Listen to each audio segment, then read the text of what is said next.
The gruesome crackdown continues against anti-government protesters in Libya. In a speech broadcast on state television earlier today, Libyan strongman Muammar Gaddafi told a crowd of supporters in Tripoli Square to fight back. He said they should retaliate against the opposition and to, quote, prepare to defend the nation and defend the oil.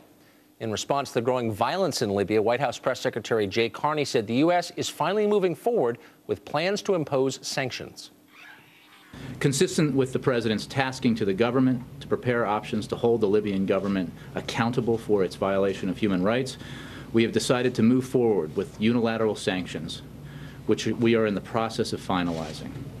Coordinated sanctions with our European allies and multilateral efforts to hold the Libyan government accountable through the United Nations. Joining me now with a reaction to the ongoing crisis, former UN Ambassador John Bolton. Ambassador, thanks for joining us. You just saw that clip. I'm getting the impression day after day that this administration doesn't really have any clue how to respond to the unrest in the Middle East. Is that your impression?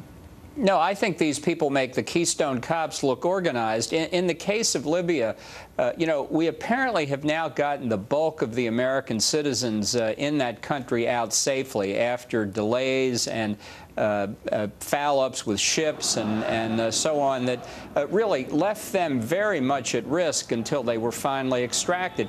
The demonstrations in the Middle East have been going on for over a month. You think we didn't have time to plan to get military assets nearby so that we could have taken care of a non-permissive evacuation or begun to plan against the kind of contingency we're seeing now? And our big effort is to go to the UN Human Rights Council and suspend Libya from membership. Really, this is incompetence of the worst kind, and it left Americans at risk. Hopefully, with the bulk of them out, that risk is minimized, but it could have been very, very bad.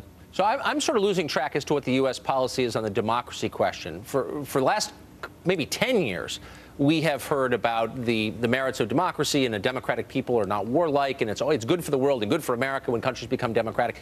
Is that true, do we think? Is it always better for America and for its allies when countries become democratic? Is that still the position of the United States government?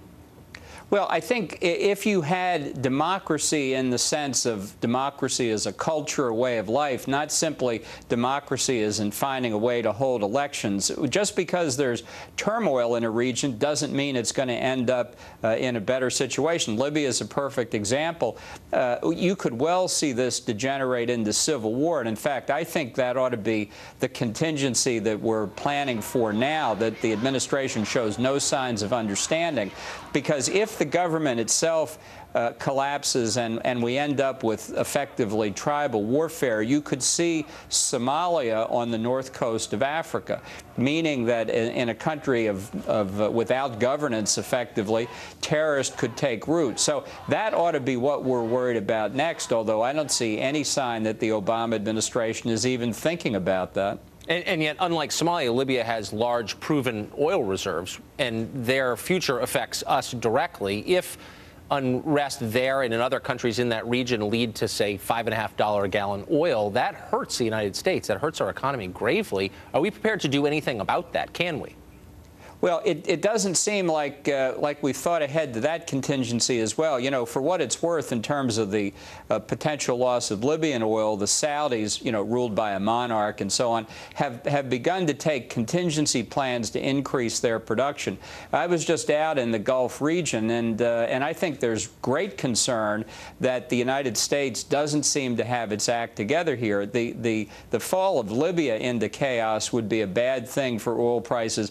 The loss of Saudi Arabia, Kuwait, Qatar, the United Arab Emirates would be catastrophic from the economic point of view, and in terms of the daily lives of every American. It would have an enormous and utterly negative impact. Yep, not enough wind power to make up for that. No question about it. I want to ask you about a story that hasn't gotten enough attention, in my view.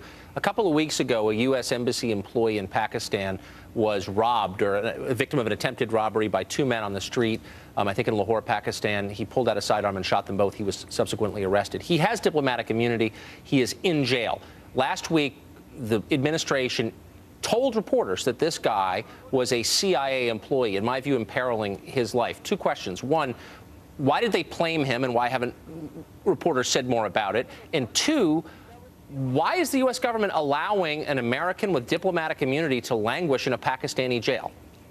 You know, those are questions that have no answer. I don't understand this administration's foreign policy. Actually, I do. I don't think they have one. And this is a good demonstration of it. That individual, if he is in the CIA, was there helping to go after the al-Qaeda and Taliban elements that are holed up inside Pakistan. And for the Pakistani government to toy with this man's life and not to find a way to declare him persona non grata, get him out of the country, whatever, really is the worst kind of pandering. And I think it shows that despite the fact the administration early on identified stability in Pakistan as a critical American interest, one that we hadn't paid enough attention to, it has wandered all over the lot since then, as this case demonstrates. I'm very worried for what it says about our underlying policy in Pakistan and the risk of instability there that could see Pakistan's substantial arsenal of nuclear weapons fall into terrorist hands. But what does it say about us? We're allowing an innocent American citizen with diplomatic immunity to languish with a death penalty hanging over his head, and we do nothing. How weak does that make us look in the eyes of the world? I mean, it's pathetic. Well, you know, we don't want to offend anybody. You wouldn't want to do that. That sounds too much like the Bush administration. But what it sends is a signal of weakness, not simply to the Pakistani government, but to others. I think it's also the same sort of thing in what we've done in Libya. We're so afraid of offending Gaddafi that our citizens were very much at risk in the port of Tripoli. There are thousands of people in the airport there who can't get out. And what are we doing? Going to the UN. Ambassador John Bolton, thanks for joining us. I appreciate it. Thank you. Coming up, Ann Coulter gives Sean her predictions on the GOP's potential 2012 candidates. Some of them may surprise you, others may delight you. That and the Great American Panel coming up.